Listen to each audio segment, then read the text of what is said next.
All right, for this video here, what we doing is placement and guidelines, how to lay your front, how to lay your closure, and how to mark your lines on this wig. In the next slide, I will do a frontal, but for this particular wig, we are doing a closure. So right now, I'm just getting the cap to get all the extra space out of it, making it straight, so you all can make your lines as neat as possible right here in the front. We just eyeballing this if this is on a client.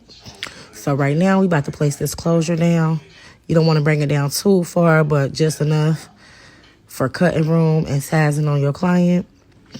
So right now placement on this is important, so make sure y'all pay close attention to this. All I'm doing now is really making sure I'm getting it as tight as possible. You really won't know spaces or lumps in your closure as when you're placing it. These T-pins you can find at your local sewing store, such as Michael's, Hobby Lobby, or Joann's. Sometimes Walmart be having them, but Walmart can be a hit and miss. So what I'm about to do now is braid down this closure, get this excess hair up out my way so y'all can see where I mark my lines. I'm just braiding this on down, getting it out my way. Move this hair. Sometimes I pin it up, sometimes I braid it down. Whichever one you prefer, it's okay. What works for you, works for you. So that's all I'm doing, braiding this down, plat, plat, plat. All right, now we're gonna get out our measuring tape. But as you can see, everything seems to look flat, but it's not. So we're just gonna flatten it out. Boom. All right, doing it again. All right, should look flat. Okay. So right now we about to get the measuring tape.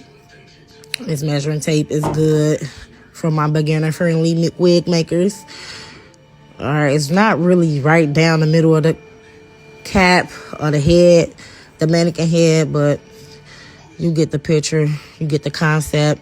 So all I'm doing is making a line on each number. So I get all the way up there to the top, each number. We're going to do that on both sides. Boom, boom, boom, boom, boom, boom. Now, guys, don't let this part stress you all out. The more you do it, the more naturally it will come. Sometimes you may need the measuring tape, and sometimes you may not need the measuring tape. It all goes with you and how comfortable you are when making your custom wigs.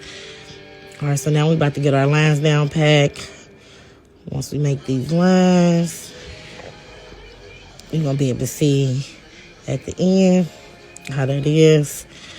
So, boom, remove it and just close the gaps. Just closing the lines. Boom, boom, boom. All right. So that's how this going to look. All right.